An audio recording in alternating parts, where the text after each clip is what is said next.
दिनै सानसेनि हाबाफारिजों जोंनि बिटिसि काउन्सिल एसेम्ब्लि जिरायदोंमोन आरो बेवहाय जोङो जिखिनि सेक्रेटारियेट आरो एसेम्ब्लियाव जायफोर साख्रि मावनानै दङ बिथांमोननि मेडिकेल रिइम्बार्समेन्ट बिथांमोना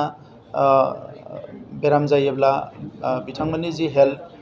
बेखौ फाहामनायनि नामाव जिखिनि खरसा बेखौ गभर्नमेन्टनिफ्राय रिइम्बार्समेन्ट खालामनायनि मोनसे बिल पास खालामनाय जायो आरो बेजों लोगोसे माखासे फिक्स पेनि खामानि मावग्राबो दङ बिथांमोनाबो जाहाथे हेल्थ बेनिफिटखौ मोनो बेखौबो बेवहाय थिग खालामनाय जायो आरो बेजों लोगोसे माखासे गोनां गोनां आयदाफोरनि हा हुनिफ्राय लानानै सोलोंथाइनिफ्राय लानानै गोबां सोंनाय आरो फिननाय माखासे एजेन्डा लानाय जादों आरो जोबोद मोजाङैनो बियो सावरायनाय जायो। दा बेवहाय अपोजिसन बिथांमोना जोंनि जि सावरायनाय बेखौ नागारनानै थांदों आरो थांनाय बोसोरनै खावसे जाबाय बेवहाय बे समाव बिथांमोना मेक्सिमाम जोंनि जि सावरायनाय एबा जोंनि जि एसेम्ब्लि बेखौ बिथांमोना नागारनानै थाङो सावरायनायफ्राव जेरैबायदि गोसो होनांगौ बेबायदि होआ आरो बिथांमोननि जाय हेड हाग्रामा महिलारि बिथां प्राय 11 जोंहा सेसन जाबाय बे 11 सेसनाव बिथाङा खेबसेबो प्रेजेन्ट गैया आरो बिथांनि जि टीमनि मानसिफोर बिथांमोनाबो गोबां सेसनाव फैयो आरो थाङो बिथांमोना खालि माखासे फिसा फिसौ अजद लाबोयो जि अजदफ्रानिखि कुनु जुक्ति गैया बेखौ लानानै माखासे खोथा बुंनानै बिथांमोना ओंखारलाङो। दा दिनै गुबैयै बिथांमोना जि एजेन्डा मोनसे लाबोदों बायदि लानानै डेलिमिटनाव जोङो जोंहा आदा कन्स्टिटुवेन्सि दङमोन दा बेफोरो गासैबो सोनानै डिलिमिटेसननि गेजेरजों जोङो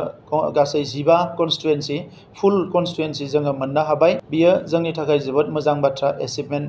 गिदिर मोनसे एचिभमेन्ट मानोना सा 15 एमएलएआ जेला थांनानै बिटिआर ओनसोलनिफ्राय थांनानै आसाम एसेम्ब्लियाव जोंनि गांनाय उखैनाय जोंनि जेंनाफोर जोंनि माखासे मोननांगौफोर जौगानांगौफोरनि बे बाथ्राफोरखौ बेवहाय लाखिगोन अब्ला आसाम एसेम्ब्लिया थोंजोङैनो माखासे हयथ' थांखि लानो गोनां जागोन बिटिआर ओनसोल जौगानायनि थाखाय बिटिआर ओनसोलनि बायदिसिना जेंनाफोरखौ सुस्रांनायनि थाखाय दा बेनिखायनो बेयो जोबोद मोजां बाथ्रा। दिनै जोंहा सा 8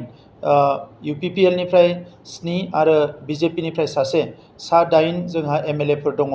बिथांमोनानो जोंनि गोबां जौगानायाव बिथांमोना खामानि मावनो हादों। दा बे हिसाबै फैबाय थानाय समाव जोंहा आरो एमएलएआ बांनाय लोगो लोगोनो गोबां खामानि मावनो हागोन। लकसभानि बेलायाव थांनाय ड्राफ्टआव क'क्राझारा जोंहा डि रिजार्भ जादोंमोन आरो मोननै पार्लियामेन्टारि सेगमेन्ट बेवहाय ड्राफ्टआव नुदोंमोन। दा नैबे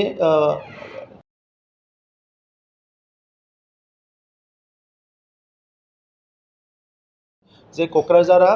रिजार्भ जाफिनबाय आरो उदालगुरिखौ माखासे दरं डिस्ट्रिक्टनि आरो कामरुप डिस्ट्रिक्टनि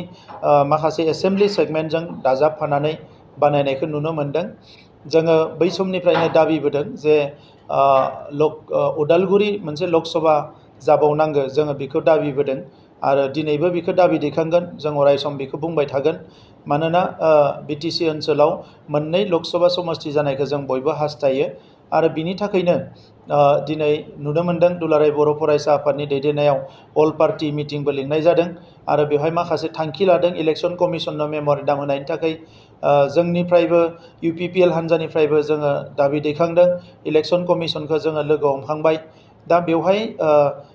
बिरोधिया जिबायदि खोथाफोरखौ बुंनो नागिरदों बेवहाय गोबां बेस दङ होननानै आं सानाखै खारन बेखौ खौसेयै मावलांनायनिसो बाथ्रा आरो नारसिनलांनायनि बाथ्रा मानोना बियो एसेम्ब्लि आरो काउन्सिलजों खोथा गैया इलेक्सन कमिसनासो बे खामानिखौ मावो आरो नोगोरारिफोरनि सुबिदा असुबिदा कनभिनियेन्ट इनकनभिनियेन्टखौ नायनानै खोनासंनानै इलेक्सन कमिसना डिसिसन लागोन। दा बेनिखायनो जि मोनसे हियारिं लानो थाखाय फैगोन बिथांमोना फैगौ 19-20 अक्ट'आव फैगोन होननानै मिथिदों। दा बेवहाय बयबो थांनानै 6 सिडिउल एरियानि जेंनाखौ बुंनायजों लोगोसे हियारिंआव बाहागो लानो मोनगोन बिथांमोना बयबो थांनानै खोथा बुंनो मोनगोन जोंबो बुंगोन बेवहाय आरो जों लुबैनाय बायदियै जों बेवहाय खालामनो थाखाय जोङो नारसिनगोन। दा बेवहाय दिनै जोङो नुनो मोन्दों बावैसो जों बयबो अजद दैखांनाय बायदियै जे जि मोनसे आगोलाव मंगलदै लकसभामोन उनाव ड्राफ्टआव दरं जाबाय दा दिनै बेखौ बयबो बुंनाय लेखायै आसामनि केबिनेटआ दरं जायालासिनो बियो भैरबकुन्द जानांगौ होननानै बिथांमोना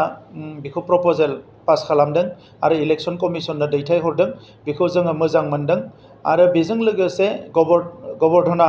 जि मोनसे मुं होदोंमोन गबर्धना समष्टि बेखौ बिथांमोना सोलायनानै मानास जानांगौ होननानै प्रप'जेल होदों मानोना मानास हाग्राया मोनसे वर्ल्ड हेरिटेज दा बियो जोबोद मोनसे इम्परटेन्ट मोनसे प्लेस बिनिनो मुंजों जिहेतु समष्टिखौ बिथांमोना रिनेम खालामनांगौ एबा ड्राफ्टआव ओंखारनायखौ सोलायनानै गोदान मुं होनांगौ होननानै बुंदों जों बेखौबो बाख्नायदों बिथांमोना मोजां थांखि लादों दा जोंहा मोनसेल' एजेन्डा थालांदों बे जाबाय जेरैखि जाया उदालगुरि लकसभाया जाहाथे बिटिसि सिंनि थाखाय थख'यै मोनसे समष्टि जायो जों बेखौ बयबो लुबैदों आरो बिनि थाखायनो जोङो इलेक्सन कमिसनखौ जोङो नारसिनगोन आसामनि चिफ मिनिस्टार बिथांखौ आं खावलायदों आरो खावलायबावगोन लोगोसे भारत सरकारखौबो खावलायगोन बावैसो लोगो हमनानै जे जाहाथे बियो उदालगुरिया मोनसे सेपारेट समष्टि जायो बिनि थाखाय जों खावलायलांबाय थागोन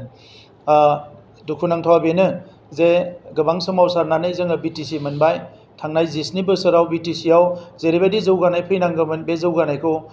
बिथांमोना लाबोनो हायाखै आरो आथिखालाव जोंनि सरकारनि दैदेननायाव सोलोंथाइनि बिथिङाव गुबुन गुबुन बिथिङाव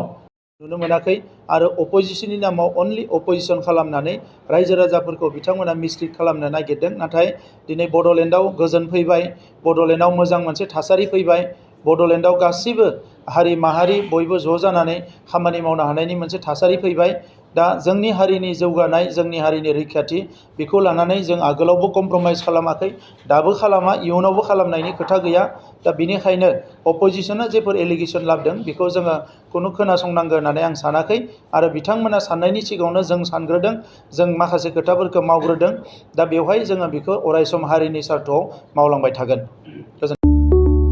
30 बोसोरनिफ्रायनो देहायारि जोथोननि बिथिङाव बुहुमनि बयजोंबो फोथायजानाय लोगोसे साबसिन आरो रावजोंबो रुजुजायै गोरोन्थि गैयै फिथाइनि रादाय होग्रा एप'ल' डायग्नोस्टिक्सआ नोंथांमोननि साखाथियाव सौफैबाय बे एप'ल' डायग्नोस्टिक्स सेन्टाराव थैजों सोमोन्दो थानाय गासिबो बेराम कोविड-19 बेराम खि हासुदै आरो गुबुन गुबुन बेरामनि आनजाद खालामनाय जायो नोंथांमोनहाबो आनजाद खालामफैजानो हागोन थंआ जाबाय क'क्राझार टाउननि मालदां बाजारनि साखाथियाव थानाय रिलायन्स पेट्रल पाम्पनि उल्टाथिं रोखायै मिथिनो थाखाय नोंथांमोनहा 6001517103 नाम्बाराव सुलु लानो हागोन एप'ल' डायग्नोस्टिक्स सेन्टार क'क्राझार